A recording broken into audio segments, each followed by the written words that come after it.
Hi guys, welcome to Parking with Parks Automatically. This is a car show where we're discussing all things motoring, and today we're going to be talking about an interesting subject called Mom's Taxi.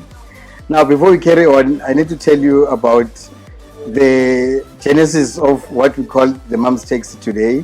So back in the 90s, when things were starting to open up in the country, we started seeing ladies buying cars for themselves and everyone becoming independent. And later, when they were maturing, they started buying cars that would be suitable for their needs for kids. So that's when the SUVs came into the fore. But before they could buy the SUVs for themselves, I remember it was quite interesting to see that the women you'd bring. So the SUV was a men's car. But after you brought it home, it's no longer your car because they love it so much. So today on the show, we're going to be talking about that. And I'm having a special guest who's going to be talking to us about her experience. Her name is Leanda Pike. And she's going to be taking us through her experience in terms of how she got the SUV, why the SUV instead of other cars. Also on the show, we have the friend of the show. His name is Abel Tlaka. He's the guy who's going to give us the technical know-how. He's the guy who knows the kilowatts and the kilometers and all of that. So without any further ado, I'd like to also acknowledge the sponsors of the show. We are hosted here by NK Car Wash, which is our environment. It's a very beautiful car wash situated in Centurion. We have a nice setup where we're sitting. It's a waiting area. And the kind of shampoo that they use for the car is the best. So for now, I just want to hand over to our guests so that then they can introduce themselves. Sis Leanda, over to you. Good afternoon, everyone. My name is Leanda Pike. I'm a single parent. I've got a beautiful daughter by the name of Nebo. She's 14. I'm also an entrepreneur, and generally, I'm just passionate about life. Thank you. Mm-hmm. Right, Avi? Good afternoon. My name is Avi. I love cars. I know Park said that I'm a technical guy. I'm just like him. But it's a credit for which I thank him. I live in Centurion. I've always loved cars. Where I thought I would afford or not afford, it doesn't matter. The issue is just the love of the cars. I'm a fanatic. I want to think of myself as a petrol head. A petrol head is not someone who should necessarily be, proficient when it comes to technicalities of these cars, all the gizmos. You just have to have the love for the things. I've been a bad boy when it comes to driving cars. This is where I come from. I once drove my car, I took it to the limit, and it showed me what cars normally show people who don't respect them. So I think I've graduated, but I've graduated now. I want to think that I've graduated, and I treat them with respect now. I treat them with love. I treat them like I treat my kids, my wife, and so yes, that's just briefly. All right. Thank you, Babes. So, guys, we're just going to get straight into it. Mrs. Leand, what car do you drive? Currently I'm driving BMW X4 and the Corsa Chevrolet Parkin. But I must say BMW X4 it's my favorite. Okay. In the sense that besides it being fast, when it comes to diesel, I completely forget that I actually diesel. Yes, wow. It's diesel.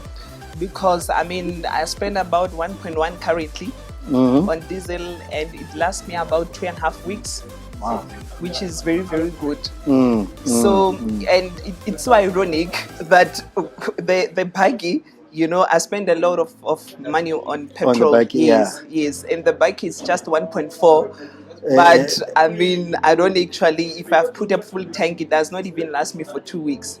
So this one, it actually lasts me more. More, And the yeah. main reason that I was buying a bike, I thought that it would actually gonna be be lighter. cheaper for me. Yes. But only to find out that it's actually a different story. Yes. And then another thing that I enjoy about the X4 is that it's very fast, and at the same time it's quite steady on the road. Okay. Because I love driving fast, especially on a open road. Okay. Yes, and a long distance. So I love driving fast.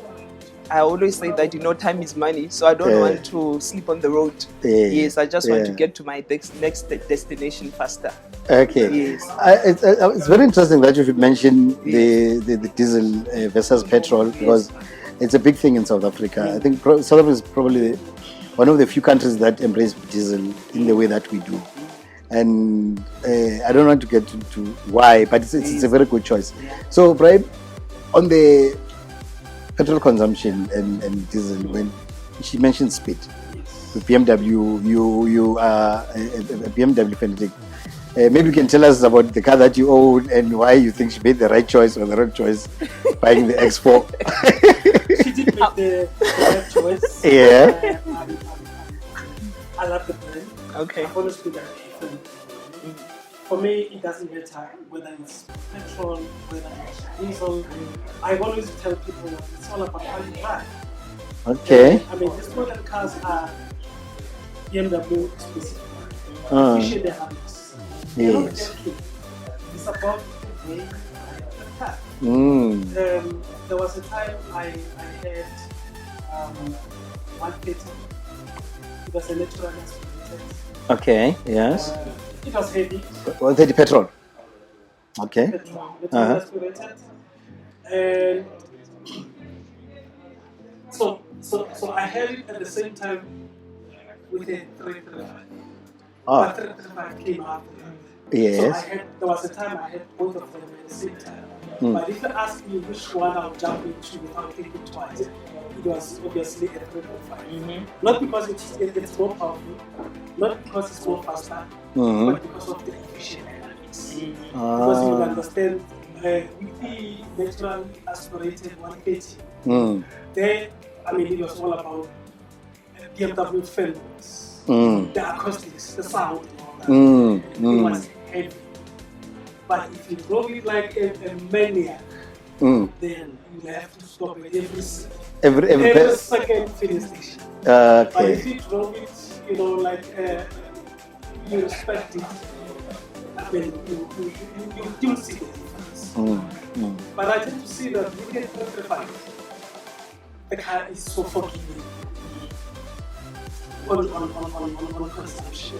Okay. I think it's because of the technology. Obviously, every year when they then there's something new. Yes. The technology also gets better because I get to floor the thing.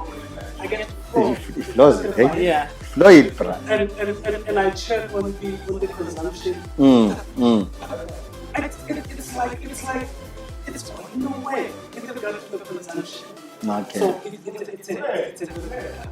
So that is why I'm saying this because she is driving X4. That's the brand that I always. Okay.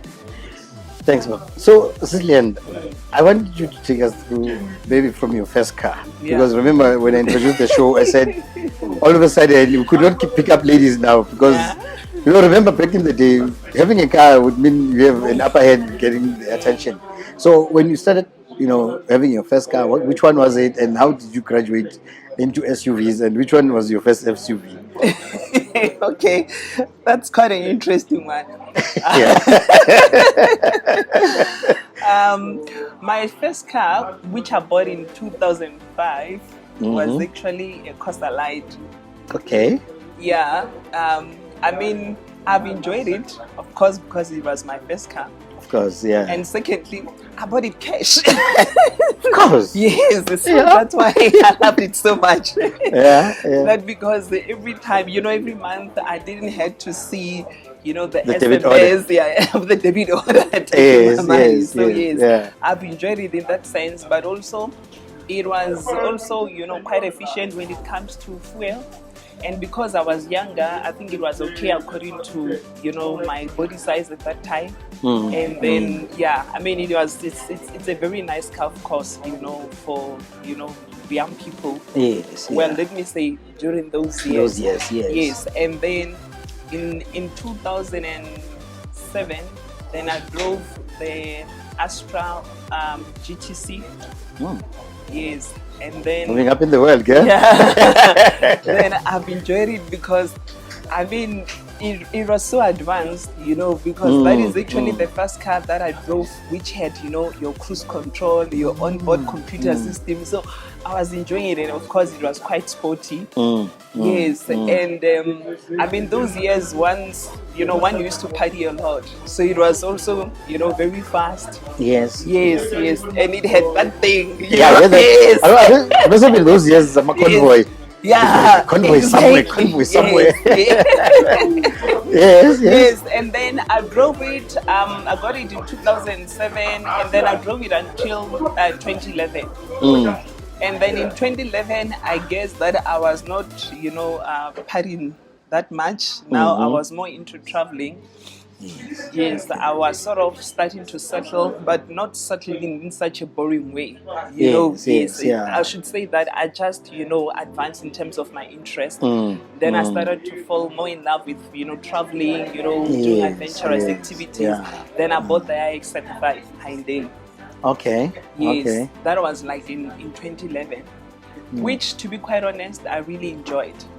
Because I mean, it was good in the sense that I was able to drive off road with it, you know, wherever I wanted to go. It was not giving me, yes, and at the same time, it was not very lazy on the road.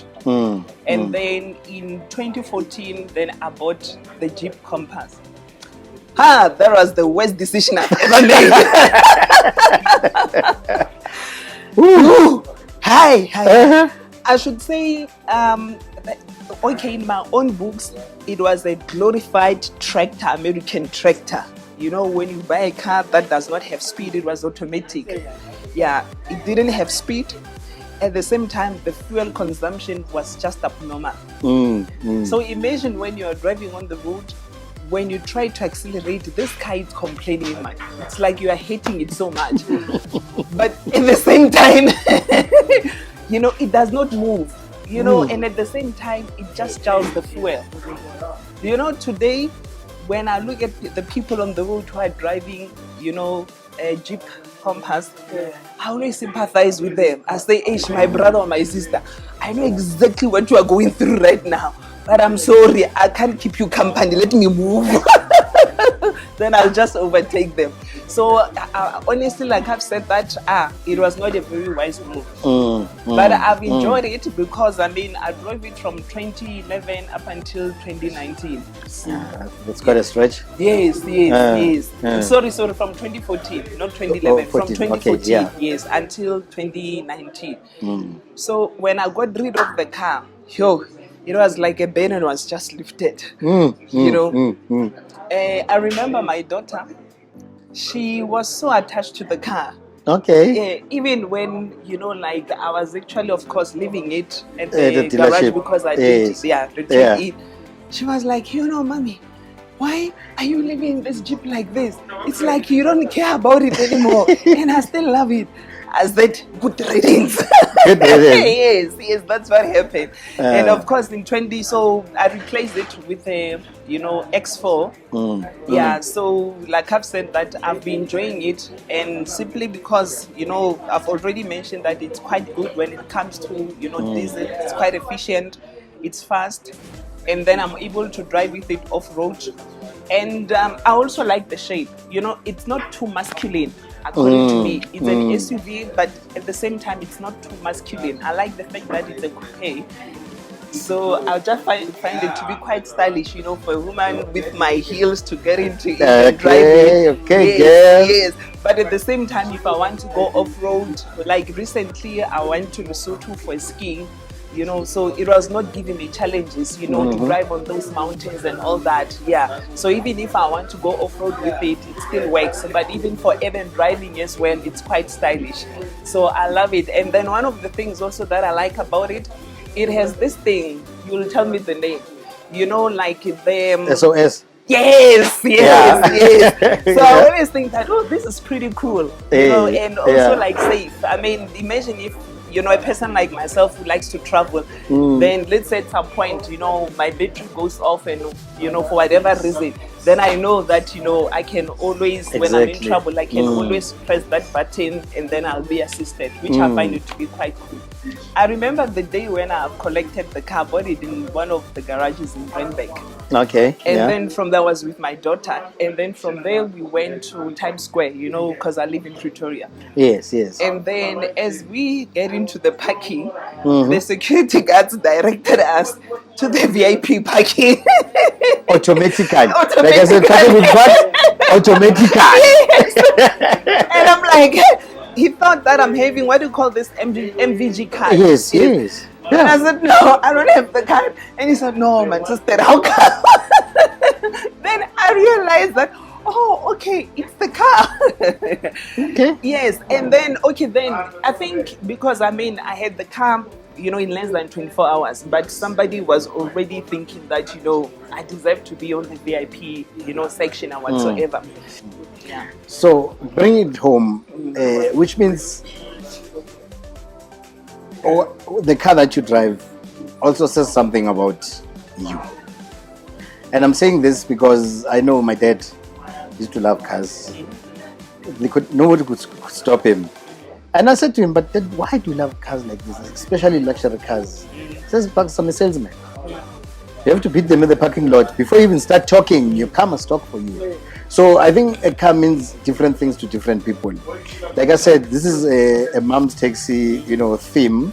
So then I want Liana to take us through all the benefits that she gets from the SUV in terms of either safety, comfort, and, you know, space for children and all that. So can you tell us more about this? Okay, in terms of the space, yeah, you have actually touched on a very important aspect, you know, Yes. or rather benefit. The SUVs, it's like you're actually having a bike as well. It's like it's two in one. Yes, yes, You know, yes, yeah. I mean, immediately when, you know, you flatten You all the fold seats, down the seats, yes, yes. you know that, you know, you can go to whatever shop if you want to buy a TV. You know, in some instances, even chairs, you know, Yes, you yes. know that, you know, you can just, you know, put all of them, you Yes, know, yeah. and then they will fit. You don't need to hire, you know, a buggy. Yes, so for me, it's actually another benefit as well. You know, Yes, I yes. remember before, I mean, I started my business a few years ago, and at that time I didn't have a buggy. So I had to use it, you know, in some instances, you know, as a bike, though it was not something, it was not wise, you know, business, yeah, but I mean, I had to work with what I'm having. So in terms of the space, it's quite good, I must be honest. And then even, you know, the boot space as well, you know, Yes. I'm enjoying it. I mean, as much as my daughter now, she's a teenager, I don't need to pack, you know, premise and all that. But the luggage itself, you carry whatever that you want to carry without you. I remember this year we traveled to Jeffreys Bay. It was how many? The four of us in a car, and I mean we were gonna be there for the whole week. So you can imagine the luggage. Yes. Yes, but everything, you know, fitting into the car. I mean into the boot, and then people were sitting at the back. You know, they were comfortable. So that is also another benefit. You know, when it comes to the SUV, yeah, which I really enjoy as a mother, and I find it to be very practical as well. Yes, and then of course the interior of the car, it's leather. You know, Of course, yes, yeah. Hey, yeah, because previously It doesn't I used benefit, it. Yeah, that's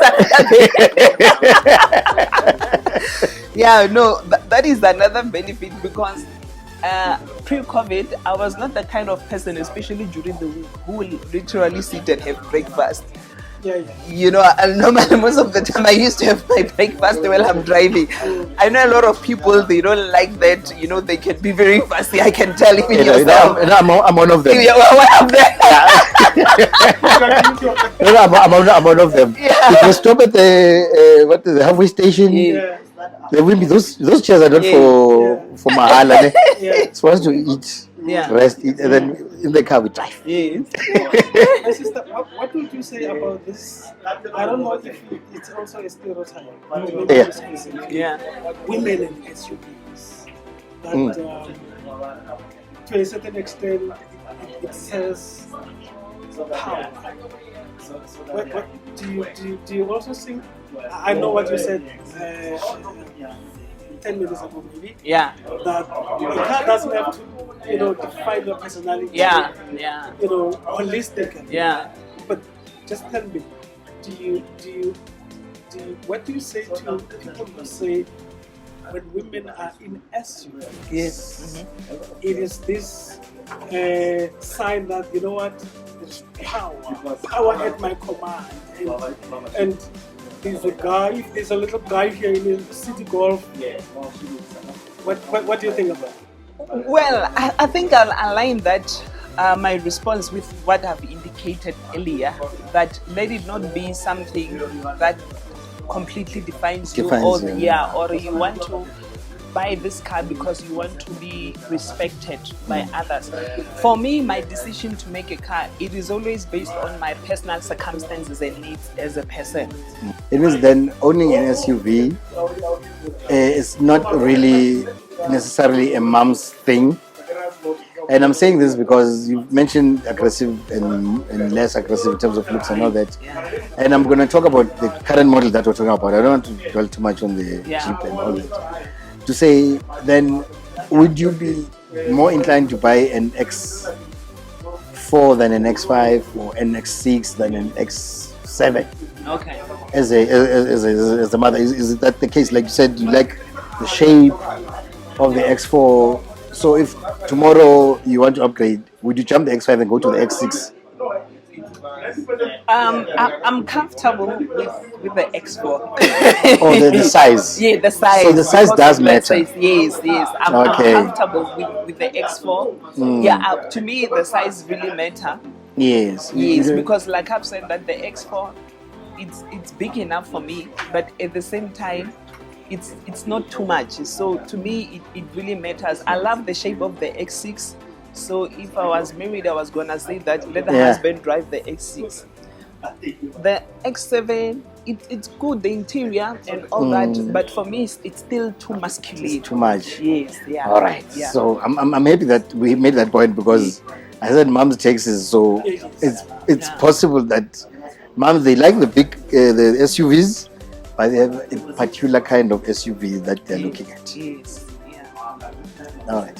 Yes, Brian. What I wanted to ask you is, I know there are a lot of things you love about it, Yes. and I love it too. Okay. But tell me, what is it about that car that puts a smile on your face?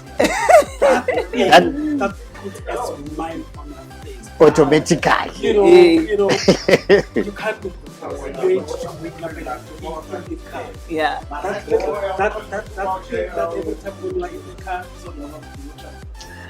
Okay. from ear to ear. Okay.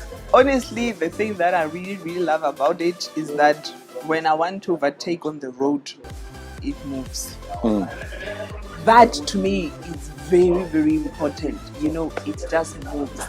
And then I know you asked me about one thing, but the second thing is that when I drive on an uphill, it's like now, it gains, it brings more power, and then the car, it looks like it performs better, on the uphill road than on the flat, because when I drive on the uphill, the power increases more, and then I just move. Yeah, It's because of the torque. yeah, Because of the talk. Yeah. Because of the talk. You bring this one. But I'll assume the answer is in the positive. That's my assumption. Okay. You're correct. okay. Going power has to be coupled with stopping power. Mm-hmm. Have you considered that the faster you go, the more you need to have a car that stops? Yes. If you're on the going power, you need to have a stopping power, because otherwise it's dangerous. What do you think about it? Yeah. The reason I'm saying this, because I heard you say you love it because when you want to overtake you know. So do you find that it has a stopping power as well? Okay, I will. Let me put it like this: the more power it has, and the faster it goes, it means to me that I need to be more alert. I don't need to drive recklessly. That's what I've realized, that my concentration level basically needs to be, heightened. yes, it needs to be heightened, and I just feel like when your concentration level, it's heightened, it is at its best. The stopping is not a problem because you are able to anticipate, or in cases whereby you can't anticipate, but because you are alert, then you are able to stop. Yes. So for me, I think the speed needs to go more with alertness and don't be reckless at the same time. That's why earlier I spoke about courtesy on the road. Yeah. So now let's change gears a bit now, Yeah. and then look at the choices that you've made, and now here's your daughter. You said your daughter is Nepo. 14, Nepo, yes, she's 14 now. And now she's 22. She's graduated. She wants to buy a car, and she says, "Mom, it's time." Yes. What are the things that you would want for her to know that you did not know, Yeah. or that you did know, maybe you probably chose to ignore, so that then she can become a better motorist automatically? Okay. Can I also indicate that I know it's not part of the question, but let me just. It's fine. Yeah. So, I mean, look, they're not wrong. We're chilling, yeah? Yeah. That's why we're parking. Yes, parking. Yeah.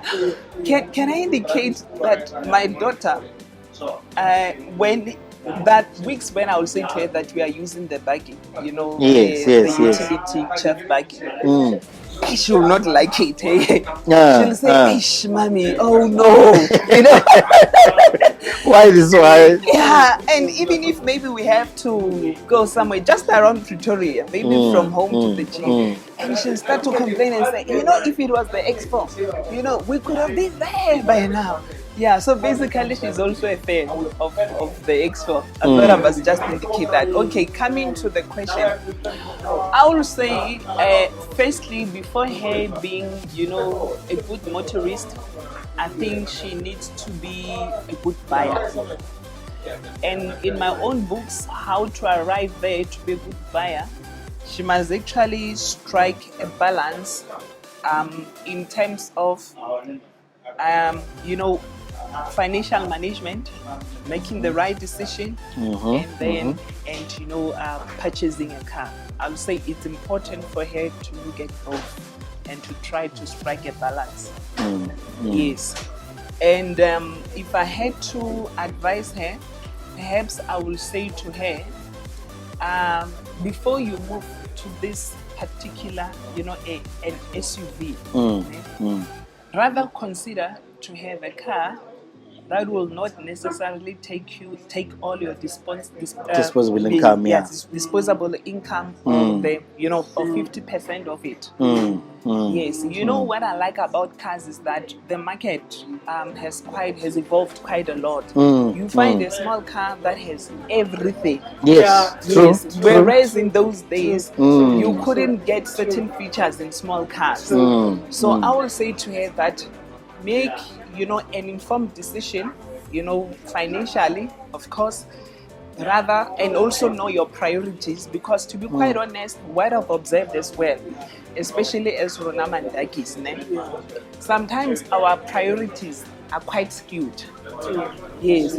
We start with something very big and expensive, but whereas you stay in a bachelor flat or somewhere in an RDQ forum house. Or in the back room. Yes, don't forget the back room, right? Yes, in the back room. Understand? Yes, or go flat, you are staying with your girls or your guys, you are using even the airbed, but yet you are having a beautiful car. So that's why I've said that I'll first advise her to be a good buyer before being a good motorist. So I'll say yes. that balance is important. And then at the later stage, she will actually upgrade gradually. Of course. Yes, yeah. So that's the advice that I'll Again, due to the circumstances as they change, yeah. like you changed from your Opel cars to your yes. Hyundai and stuff like that. Yeah. Yes, sir. It's very interesting. I love her answer. Yes. Because you need to have buyers. Because otherwise, the motoring industry overall would be a mess. Exactly. If it was only populated by people like me. That's why we're parking with parks. Yeah. You and I've got war stories, bruh. You see, unlike me. Yeah. And next time I'd like to have it closed. I don't know if I will take her advice though. I've never bought a car and not regretted. My Okay. first car was Astra. Ask me how old my driver's license was. 8 months old. That thing flew. Which Astra are we talking about here? Garage. Which one? Children years. Huh? Wow. He was brave. You. I don't know, brave guy, eh? 200 IS. Wow. Yeah. I regretted, not because the car was not great. I regretted, you said something and I said, this is important. You need to have experienced good buyers like her. So that they can always come back and advise people like AB. Yeah. Who think they are not... The young AB, obviously, because you, like... Even old AB. I'm not sure if she were to advise me tomorrow, I'll go with it. The reason I regretted that Astra yes, sir. was not because there was anything wrong with the car. It was what she said. I felt it. But I lived with it. Yeah. But thanks for that. So now, would you allow your daughter to make such mistakes? No. It's quite an interesting question, Yes. If I don't apply myself, I will say no.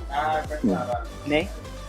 But if I had to apply myself, I will say provide the necessary guidance, information, let her decide. If it happens that she makes that mistake, it's fine. It's part of the journey. She will learn.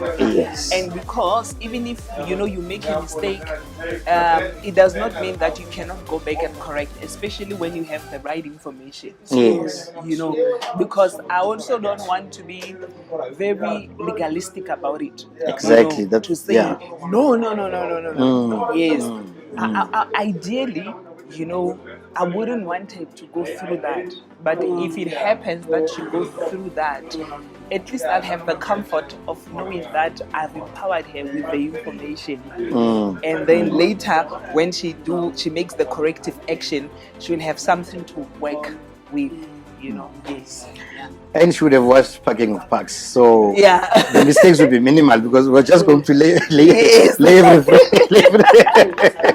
So, having spoken nicely so much about this X4, what are the downside? What are the things that you feel like, I didn't expect this one?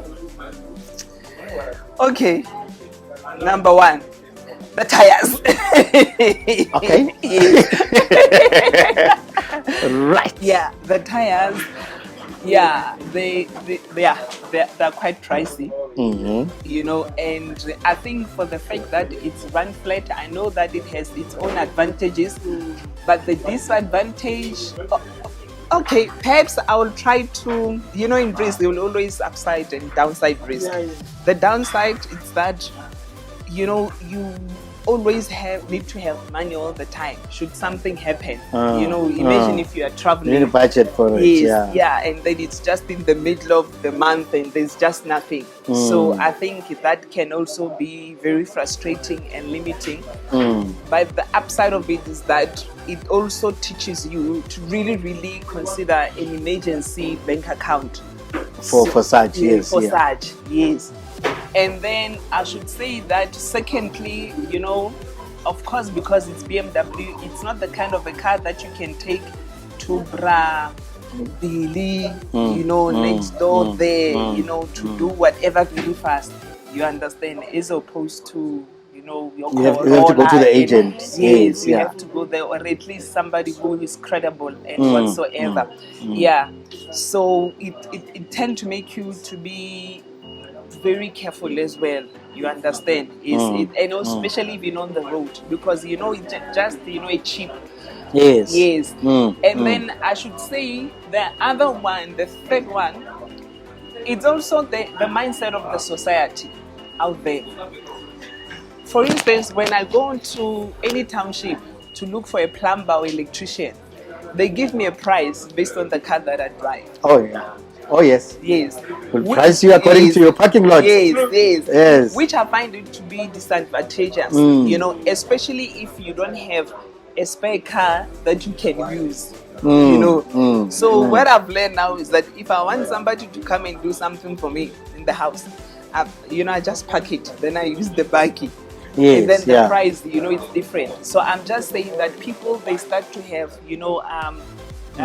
preconceived ideas, about you, and they class you accordingly. It makes you look rich. Yes. Which is perhaps not a bad thing, but at the same time, it's also not good, because, you also don't want to be, judged as such. I don't know if you understand. You don't want to be classified as such. I get you, yes. And then the last one, since I drove this car, to be quite honest, I collected a lot of traffic fines. Well, to a certain extent, I'll say the car, but perhaps it also exposed that weakness in me that needs to be corrected. Discipline, obeying to the rules. You understand? Yes, those are the four. It's about four that I've mentioned. That you've mentioned. Yeah. No, it's a very nice one. So, but if we had to do it again, you would buy it again. Yes, certainly. Certainly. Right. Yeah. Okay, guys, we've come to the end of the show, and thank you for joining us. I hope you enjoyed, and if you did, please do hit the like button and also subscribe. If you want to be part of the show, we'd like for you to make sure that you leave your details on the comment section, and then we'll be in touch with you. We'll also get an opportunity to be part of this beautiful journey of parking with Parks automatically. So before we close, I would like to also mention that we are going to be giving you complimentary car wash for you for joining us on the show. So there are benefits to joining the show. So guys, please enjoy, and we thank you. This is Pax Mvimbi on Parking with Parks.